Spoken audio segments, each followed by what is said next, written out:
This is Kent Mulgat with KelownaNow, joined by Wendy Aigner, a vegan and a representative of Kelowna Animal Action. Mm-hmm. And it was your group that was responsible for putting up a billboard that compared a puppy to a piglet. That's right. Yes. And so, what's the purpose of that? What is the question you're trying to get people to ask themselves? Well, really, the question is, why would you love one animal, and why is it okay to eat another one? They're both animals, and that the question is really, why do we make that distinction? Right.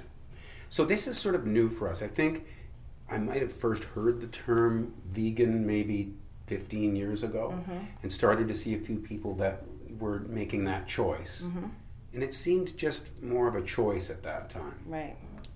Now a lot of people are really starting to see what's going on environmentally and whatnot, and they're starting to say, hey, maybe just eating this way isn't enough. Is that where you're at in your group? Right, yeah. So, the idea that it is a personal choice, it really is, it's falling away from that now, because the Earth is holding 7 billion people, and that's growing.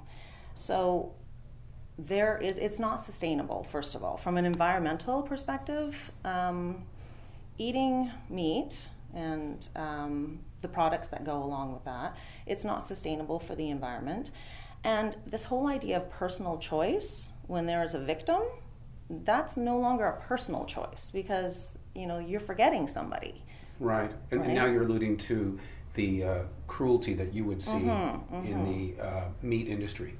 The meat industry and the dairy industry and the egg industry, because the dairy industry is it's arguably more cruel than the meat industry. Right.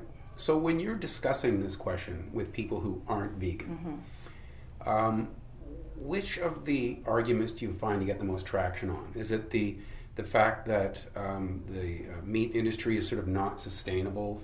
Is it the cruelty to animals that can occur in the meat industry, or is it the effect on the what's the third one? The environment. Yeah. So which angle do you find works best with you?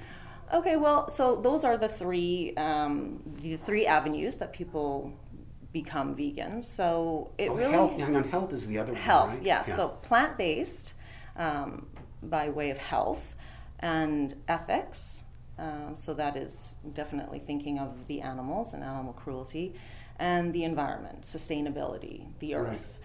So those are the three ways that people will come to veganism. But which do you think works best if you're discussing it with someone? Right. So it really does depend on the person. And you know what? For me personally, I don't care. I don't care if a person is eating a whole foods plant-based diet and they are, the pillar of health, or if they are eating Oreos, which are vegan. So yes. It really doesn't matter. For me, ethically, that's not the point. The point is that cruelty to animals. The animals shouldn't have to suffer.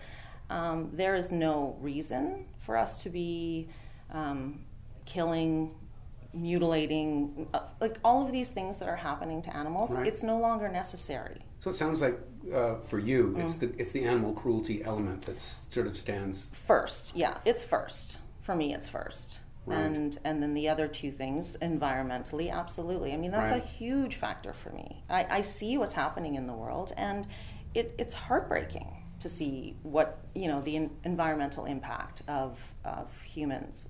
It's heartbreaking. Right. In terms of health, I'm very healthy, and I haven't noticed any, you can get everything you need from plants. Do you find that when you get into the activism element of it, and you're putting up billboards, and I thought it was quite funny when I saw that vegans had shown up to Ribfest with a pig.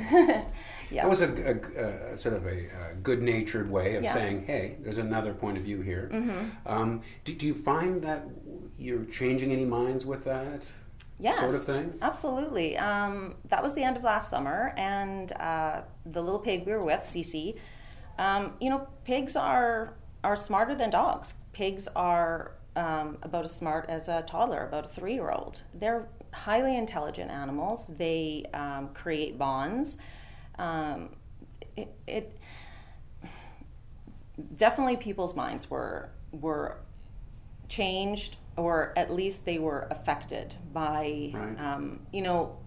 We saw people, they wanted to have their picture taken with CC. They, they were doing selfies with CC, and this one woman, she was engaging with CC, and then continued on, and she said to her boyfriend or husband, "Oh, it's going to be really difficult to eat ribs now." And I was standing, maybe 10 feet away, and I called her and I said, "Well, that's sort of the point." Yeah.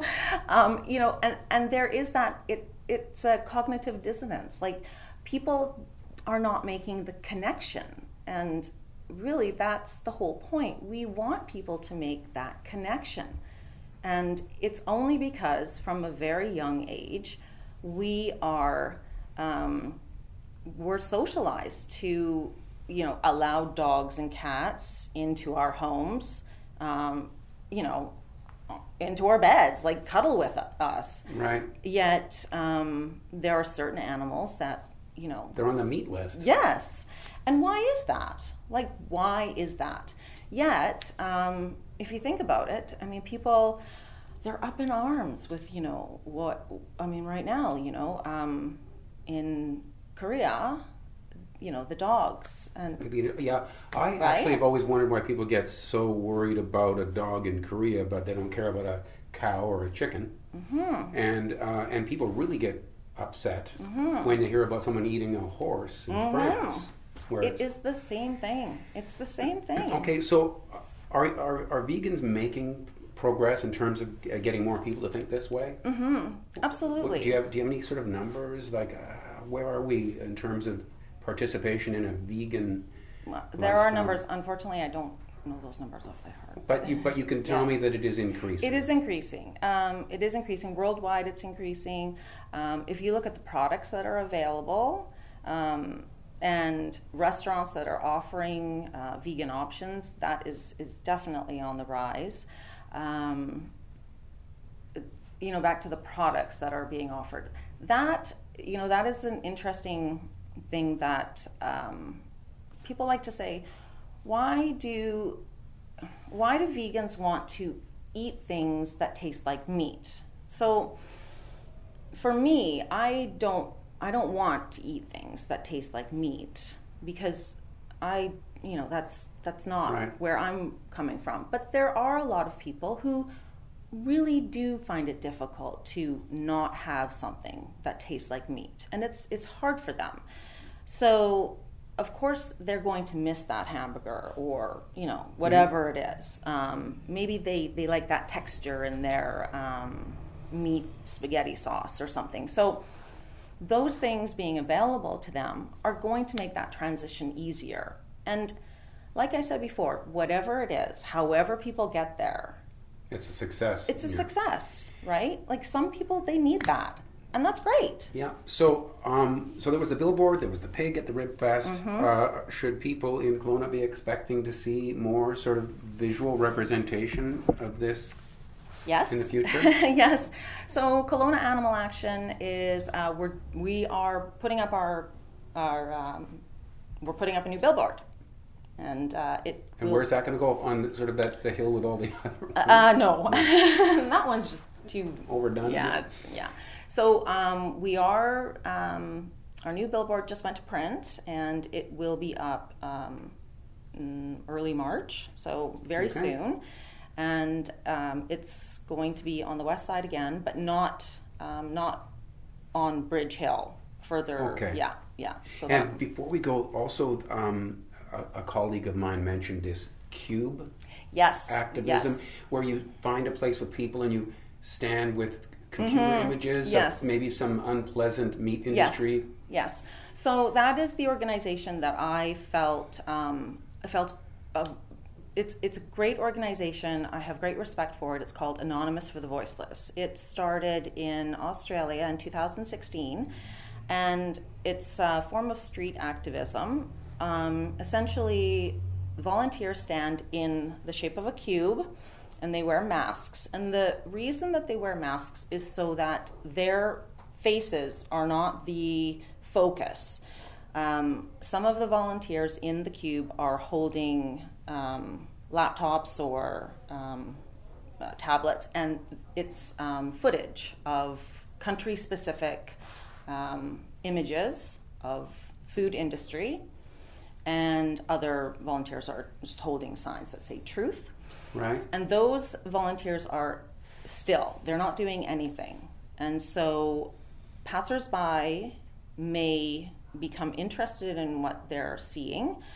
The sound is off, there's music playing. So the sound is off because that would just be way too much. Right. And so if a passerby becomes engaged in what they're looking at, another volunteer, someone who is not wearing a mask, will talk to them? Yes, will approach them only if they have shown interest in what they're looking at. Right. And then ask them questions like, have you seen this type of footage before? Do you know what you're looking at? Or, what do you think of this? How does this make you feel? And just engage them in dialogue and questions. So, right. it's an interesting form of. Let us know the next time you're going to do that in Kelowna. I'd love to see. I am doing one next week. Okay. At UBCO. Mm-hmm. Terrific. Yeah. I think we've gone overtime. We could talk Okay. forever Yeah, on we this, could. but I could. Absolutely, thank you, I could. Wendy, for coming in. Yeah, you're Wendy welcome. Aigner from Kelowna Animal Action. This is Kelowna Now.